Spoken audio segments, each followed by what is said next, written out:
The digital silence was the loudest sound I'd ever heard. It was January 12th, the day after the judge sanctioned Paris, and I was reeling from the 5-hour deposition. The $10,000 fine was a hollow victory. A slap on the wrist for a woman who treated a 9-year marriage like a meticulously planned reconnaissance mission. My lawyer was ecstatic. I felt cold. They were playing a different game. I sat hunched over my laptop, running yet another futile check on Sherrick's ghost trail.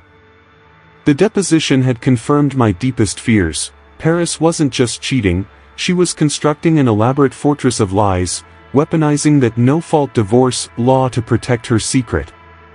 Sherrick, her former roommate, the man who cohabited with my wife for the majority of my marriage, was an unindicted co-conspirator. But the most chilling clue remained the mystery of House B. I pulled up the background report again. House B in South Bay. The owner, a brilliant, isolated engineer with a history in the defense industry, warplanes, missile simulation, testing. Why would this man rent a room to a fresh, unknown PhD graduate? Their connection was the loose thread threatening to unravel the entire tapestry of deceit. My instincts, honed by 8 months of relentless hunting, screamed that this wasn't about adultery anymore. This was about something darker. I typed Sherrick's name into a deep web search tool I'd foolishly bought online, more out of desperation than hope. The page loaded, a grim, standard list of outdated addresses, including apartment complex A and the misleading House B. I was about to close the laptop, the exhaustion a crushing weight on my chest, when the screen flashed. A single, cryptic message replaced the search results. Not a crash, but a deliberate override. The text was in a cold, clinical red font. Sherrick is not a roommate. He is a handler. House B is not a rental. It is a cell. Your annulment is interference. Stop looking. For your daughter's sake. My breath hitched. The air felt thin. This was a threat. A direct, undeniable threat that validated my darkest conspiracy theories. A shiver of pure, icy dread ran down my spine, quickly replaced by a surge of white-hot rage.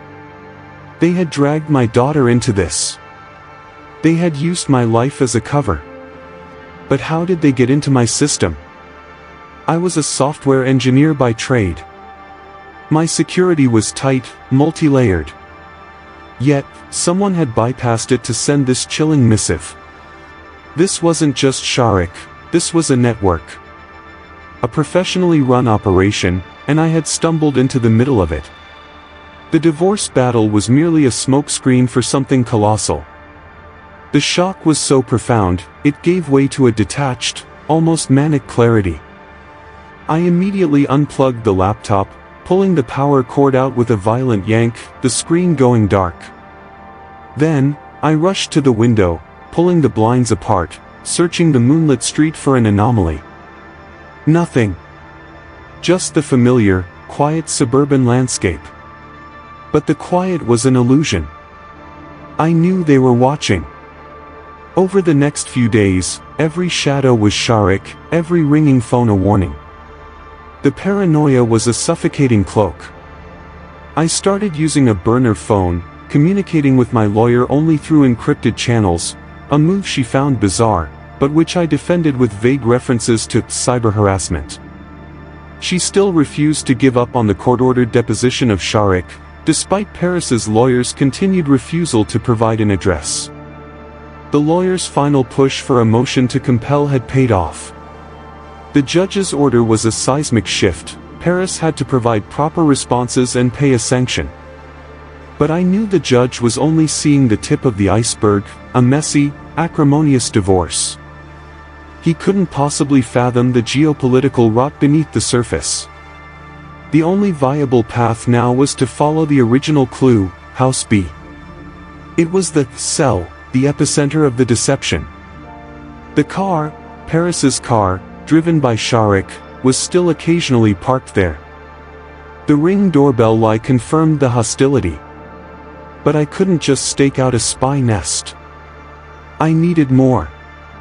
I needed a reason, a pretext, a key. Then, a strange relief came from the most unexpected source, Miss Huang. Paris's high school friend, the one who knew Sharik, the one who had fled to China citing a travel plan. My lawyer received a follow-up email from her, sent from an anonymous Proton Mail account, completely bypassing Paris's lawyer. He is not a friend. He is an instrument. She is his asset. They have files. Important files. They are hidden. In the house beef, look for the Aurora project. The email was gone a minute after my lawyer read it, a self-destructing message. Miss Huang hadn't fled. She had defected. She was giving me the blueprint. The name, Aurora. A project. A purpose. My hand shook as I gripped the armrest of my chair. My heart pounded a frantic rhythm against my ribs. I wasn't just fighting for an annulment anymore. I was fighting to expose a spy ring that had compromised my marriage, my home, and threatened my daughter's safety. Miss Huang's defection was a gift, a sacrifice, and a terrifying mandate. I had the key. Now, I needed the courage to use it.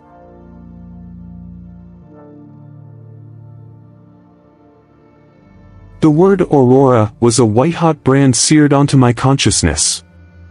It was the name of a project, the objective that lay hidden within the walls of House B. Miss Huang's cryptic message didn't just expose a cheating wife, it exposed a geopolitical wound right in the heart of my suburban life. I spent the next 48 hours in a frenzy, digging into everything I could find on the House B owner, the mysterious engineer, whose LinkedIn profile spoke of nothing but warplanes and missile flight simulation. My wife, Paris, the woman who claimed to be so concerned about her privacy in court that she refused to provide Sharik's address, was an accomplice in a high-stakes espionage game. Her life with me, the marriage, the house, the daughter, was the perfect cover. The bitter irony twisted my stomach. She wasn't just unfaithful, she was a double agent living in my home. She weaponized our daughter's conception story, lying about the nurses and doctors she met with, potentially building a false narrative of marital commitment for the court. Every memory was poisoned. Even the small triumphs, the judge sanctioning Paris for $10,000, denying her spousal support because she wouldn't seek work, now tasted like ash. They were distractions, tiny victories in a battle that was actually a global war. I realized the terrifying truth of the depositions. When Paris's lawyer sent me 127 requests, accusing me of spying and stalking Sharik, it wasn't harassment in a divorce case, it was a counterintelligence probe. They were trying to gauge how much I knew, and whether I was a risk. I was just an exasperated husband to them, not a real threat. The fact that I spent my entire Christmas break painstakingly answering their absurd demands, playing their legal game, must have made them supremely confident. They thought I was a puppet on their legal string. Sharik was their handler, Paris was the asset, and the divorce was the perfect cover to justify any suspicious activities, painting me as the crazy, jealous husband. My lawyer was focused on the court sanction and the postponed annulment trial in May. She saw a professional victory. I saw a ticking clock. The information on Project Aurora was likely to vanish the moment Paris's legal game failed completely. I had to exploit the chaos. I had to turn the divorce battle into a diversion. The constant legal back and forth, their refusal to answer my discovery requests, their insistence on irrelevant witness lists, was the perfect cover fire for my real mission. The very complexity they introduced was now my shield. The sheer volume of their 127 requests, which once nearly broke me with exhaustion, now seemed like a gift, a perfect cloud of confusion designed for a man ready to vanish into the shadows. Then, the impossible task materialized, delivered via another self-destructing message from Miss Huang's anonymous contact. It was a single, devastating directive, written in cold, factual terms that belied the monumental risk: access the central network hub in House B, download the Aurora files, encrypt and transmit them to the designated server before 9 a.m. on January 25th. If you fail, or if you tell anyone, Paris will use the divorce proceedings to file a countersuit of stalking and harassment, supported by Sharik. You will lose custody, and the annulment will fail. The only way out is through the breach. The message concluded with a terrifyingly precise detail: the hub is located in a hidden server room, disguised as the house's home theater. This wasn't a choice, it was a mandate born of pure desperation. To protect my daughter, I had to become the very thing they accused me of being: a thief, a spy, a trespasser. The deadline, January 25th, was the date of the next minor procedural hearing, a time when Paris and Sharik would likely be occupied or away. It was my only window. I started planning with the chilling precision of a career criminal. I used my skills as a software engineer, not to protect my network, but to compromise theirs. I designed a portable EMP device, disguised inside an ordinary briefcase, meant only to temporarily blind the external cameras and the Ring doorbell they used for surveillance. I called it the legal brief, a terrifying irony that fueled my manic focus. The engineer's background provided the key: warplanes. The house, I realized, was likely secured like a military installation, not a rental. The owner, with his experience in missile simulation, would be obsessed with security, with protocols. I had to think like him. I had to find a weakness in the paranoia of a defense contractor. His security wouldn't be simple, it would be layered, expensive, and driven by a professional fear of external breach. I needed a high-level distraction, something that would keep both Paris and Sharik far away from House B for a critical 2-hour window. I needed to weaponize a vulnerability. I started compiling my own dossier on the House B owner. His routines, his car, his only known vulnerability, a rare, crippling allergy to a certain exotic pollutant, often found in industrial cleaning agents used in aircraft maintenance. A very specific, very rare flaw. A weakness he would never expect to be weaponized in a suburban home invasion. The pollutant was nearly impossible to acquire legally, but one of Sharik's PhD colleagues, whom I had contacted earlier, had mentioned a specialized Virginia lab where Sharik seldom went to school. That lab handled exactly those rare chemicals. It clicked: Sharik wasn't just living in the Bay Area, he was managing a supply chain for Project Aurora. This wasn't just data, this was a physical operation, and Sharik was the operational lead, the true handler. My plan solidified. I would orchestrate a false flag industrial spill at the House B owner's secondary property in Sacramento, a scenario guaranteed to trigger his paranoia and allergy, luring him out of the main cell. I calculated the travel time, the psychological stress, and the absolute necessity of his physical presence due to the allergic threat. This distraction needed to be instantaneous and convincing. Simultaneously, I would ensure Paris and Sharik were trapped in the courthouse, facing a renewed legal assault from my lawyer that would demand their full attention. I instructed her to file an emergency motion for discovery sanctions, a move so aggressive it would chain them to the building. The deposition of Sharik, the very deposition they tried to evade, would be refiled with a judge's ultimatum, forcing them to physically appear. My entire annulment case, my sanity, my life, was about to be staked on a single, desperate, 2-hour break-in. To obtain the highly regulated chemical, I had to take a terrifying risk.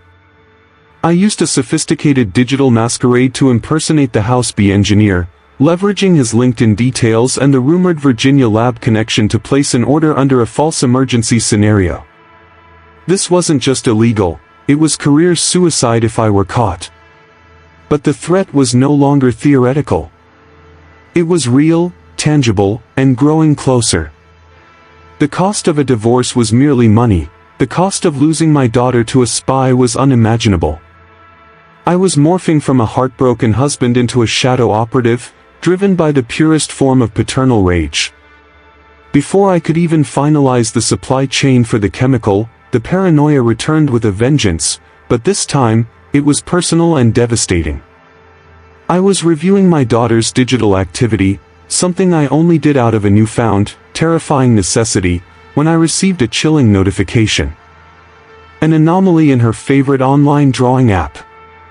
I saw the screen light up with a simple, unmistakable image.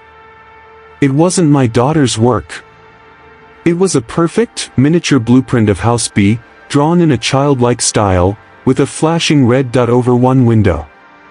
They weren't just watching me, they were watching her. The air went out of the room, replaced by a suffocating, visceral fear that eclipsed even my rage. I looked at my daughter, peacefully asleep in her room, a hostage in a war she didn't know existed. The red dot on the drawing, a subtle digital threat delivered via a parental monitoring app they must have secretly installed, was the ultimate point of no return. The drawing was so innocent, yet so menacing. It was a silent warning: we know what you're planning, and your weakness is unprotected. I was no longer fighting for my annulment, I was fighting for my family's survival, and I was going to violate every law and break every rule to win. The lawyer's advice, the judge's decorum, the legal documents, they all faded away. The only reality was the red dot and the cold, hard steel of the plan I had to execute. I knew, with a certainty that chilled me to the core, that this single, devastating piece of counter-surveillance proof, the blueprint sent through my daughter's app, was a crucial piece of evidence. If I survived the break-in, I wouldn't just be presenting Project Aurora files. I would be presenting proof that they directly threatened my child to derail my legal case. This was the one thing the judge, any judge, could not ignore. This threat was my ultimate weapon. The days leading up to January 25th dissolved into a blur of frantic preparation, a high-stakes convergence of legal war and covert operations. My lawyer, bless her unwavering commitment to procedural warfare, executed my instructions with brutal efficiency. I demanded a full-scale legal assault, an emergency motion to compel Sherrick's deposition, reinforced by the court's prior sanction against Paris, and a simultaneous motion for evidentiary sanctions, citing Paris's outright refusal to provide any discovery related to Sherrick or her true addresses. This aggressive legal maneuver served two purposes. First, it trapped Paris and Sherrick. The judge's patience had worn thin. Their counsel would have to present them physically at the courthouse for the urgent hearing, ensuring they were miles away from House B. Second, it provided a perfect psychological distraction.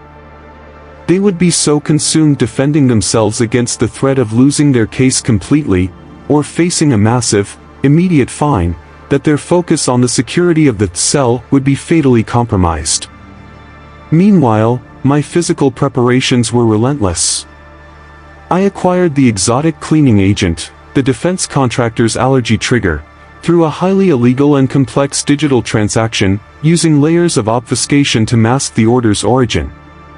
The package arrived in a secure, nondescript container, feeling like a ticking bomb in my hands. The air was thick with the chemical's faint, metallic scent, a smell that meant life or death to the engineer. I refined the legal brief, my EMP device, testing its miniature radius on obsolete electronics, perfecting the brief, focused pulse that would blind the Ring doorbell just long enough. The most terrifying element, however, was the constant surveillance.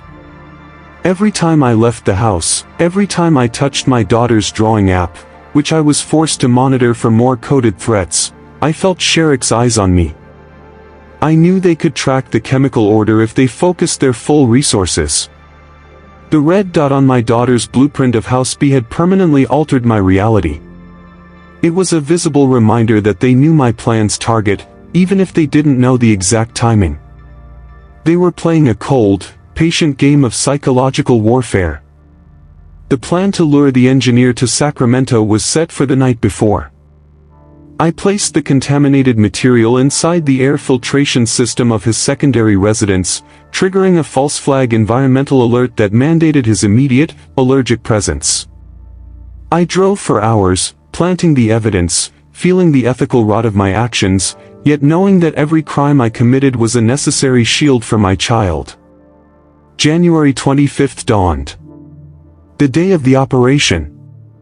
My lawyer confirmed Paris and Sharik were both physically present at the courthouse, pinned down by the emergency motions. Paris was furious, according to my lawyer's brief, aggressively arguing the irrelevance of Sharik to their no-fault divorce.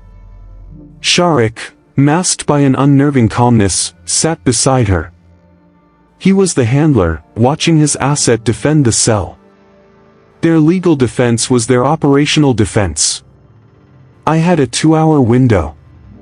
As I approached House B, the sheer audacity of my task hit me. The house, even without the engineer, was a fortress. Multi-layered sensors, hardened doors, and a silent, intimidating presence.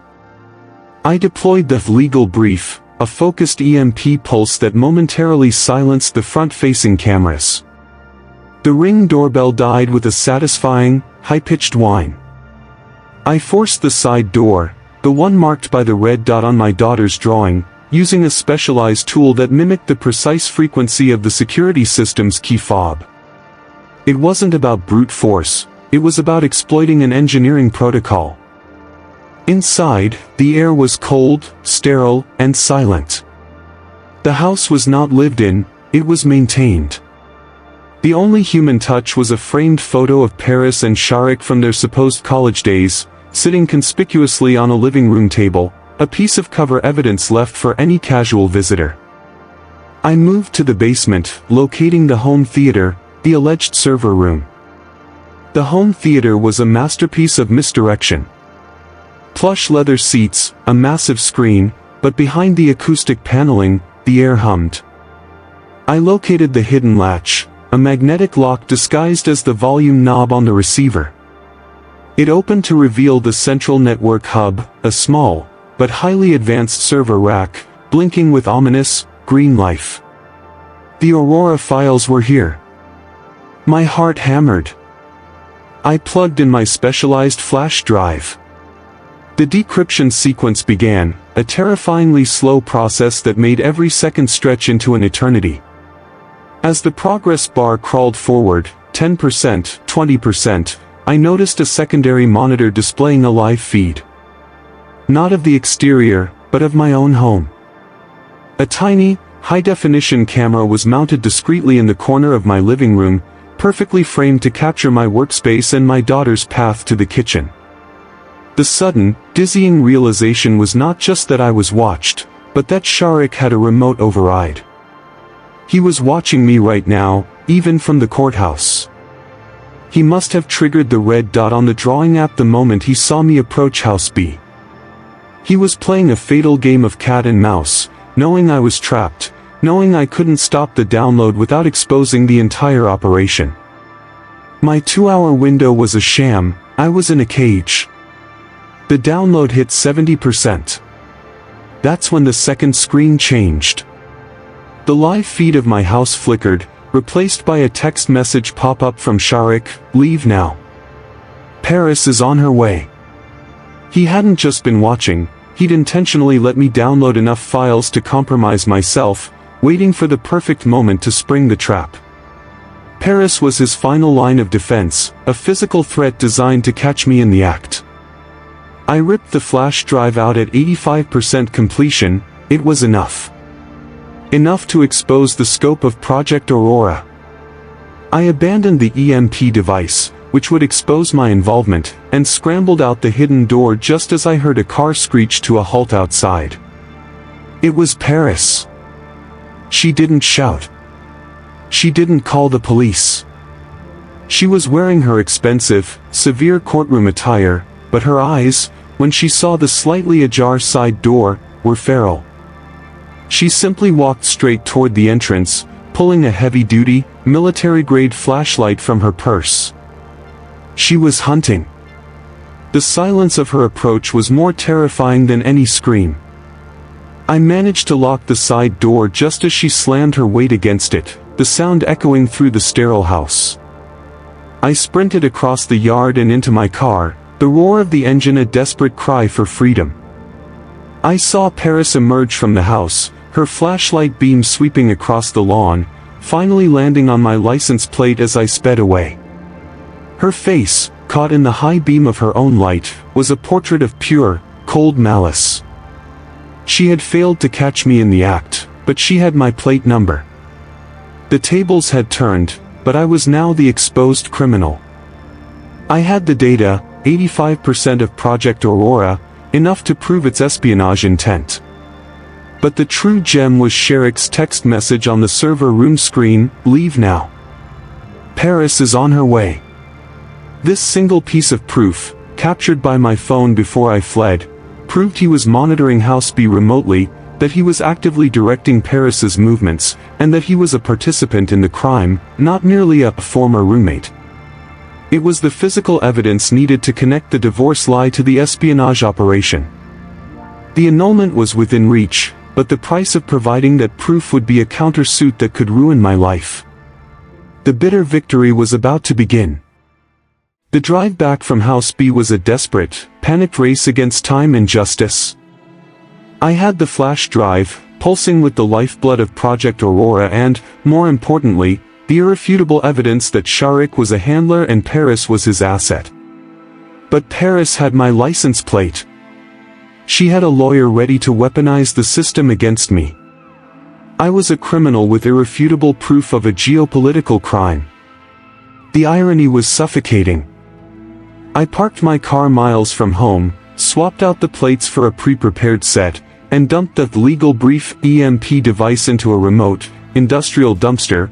It had served its purpose as a distraction and was now a liability. The moment I stepped back into my quiet, suburban house, I realized the final, most chilling move in Sherrick's game.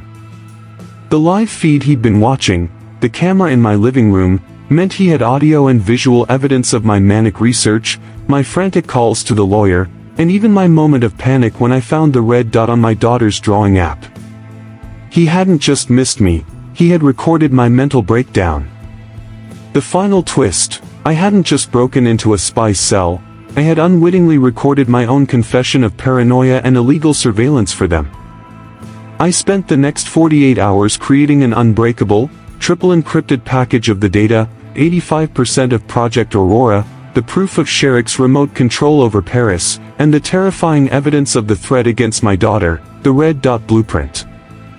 I made the hardest decision of my life. I contacted the highest level agency I dared to trust, using the anonymous channel Ms. Huang had initiated. I wasn't fighting for a divorce anymore, I was trading data for my family's survival, and I needed protection from the judicial fallout that Paris and Sherrick would unleash. The agency confirmed the terrifying scale of my find. Project Aurora was a critical, high-level espionage operation targeting U.S. defense technology, precisely the kind of work the House B engineer was involved in. My reckless actions had exposed a deep-cover cell. They accepted the data, but their counteroffer was devastating. They could ensure the safety of my daughter and the final annulment, but to avoid an international incident and to guarantee I wouldn't be implicated in the break-in, I had to erase every single digital and physical trace of the last 9 years of my marriage, everything that linked my life to Paris and Sherrick's operation. This included every photo, every email, every digital drawing of my daughter from that time, essentially erasing her childhood memories as recorded by me. It was the ultimate, necessary sacrifice. The final court hearing was surreal. My lawyer, now working with classified directives, stood firm. As soon as Paris's lawyer aggressively moved for a countersuit, presenting the surveillance footage of my manic activity and the evidence of my illegal chemical order, my lawyer calmly countered. She didn't submit the Aurora files. Instead, she submitted the red dot blueprint from my daughter's app, alongside Sherrick's captured text message, arguing that these constituted direct threats and witness tampering in a high-level conspiracy to subvert the court and endanger a minor. The courtroom froze. The judge's demeanor shifted from weary professional to stone-cold authority. Paris, for the first time, lost her composure, her face turning a ghastly white as she looked at Sharik. The judge, having received an unprecedented, sealed briefing from the federal agency, made a swift, devastating ruling. He didn't rule on the break-in, he ruled on the threat to the child and the subversion of the court. He found Paris and Sharik in contempt of court of the highest order. He immediately annulled the marriage ab initio, as if it never existed, citing fraud that went far beyond mere infidelity, and mandated a full custody transfer to me, pending an internal investigation into the security breaches. Sharik and Paris were detained immediately by plainclothes officers who had been waiting in the back of the courtroom. They were led away, Paris collapsing into a silent, defeated mess, Sharik maintaining a final, chilling glare that promised eternal vengeance. I was left standing in the silent courtroom, holding the sealed order. The judge gave me a single, grave look, a look that conveyed both gratitude and warning. The annulment was mine. My daughter was safe. Justice, in its most brutal and convoluted form, had been served. The true cost, however, was in the bitter silence of the following week. I sat in my office, performing the final, agonizing step of the bargain. Deleting years of digital memories. The first time I held my daughter. Her third birthday party. The thousands of photographs and videos that recorded the beautiful, innocent moments of a life I thought was real. I had to scrub them all, a scorched earth policy to guarantee that Paris's network could never use any detail of our shared life against my daughter again. The files went into the void, in exchange for their lives. The victory was complete. The villains were punished, the hero rewarded with safety and custody. But the taste of it was undeniably bitter. I had secured my daughter's future, but I had erased her past. I looked at her, now playing in her room, blissfully unaware that her father had become a spy and a ghost to save her. I kept the original, innocent, digital copy of her hand-drawn blueprint of House B, the one without the red dot, hidden in a safe. It was the only memory I dared to keep from the long, traumatic 9 years, the single, pure symbol of the life I fought to save. My name was cleared, my daughter was mine, and the world was safe from Project Aurora. But every time I looked at her, I felt the phantom weight of the memories I had sacrificed. The price of justice was the past.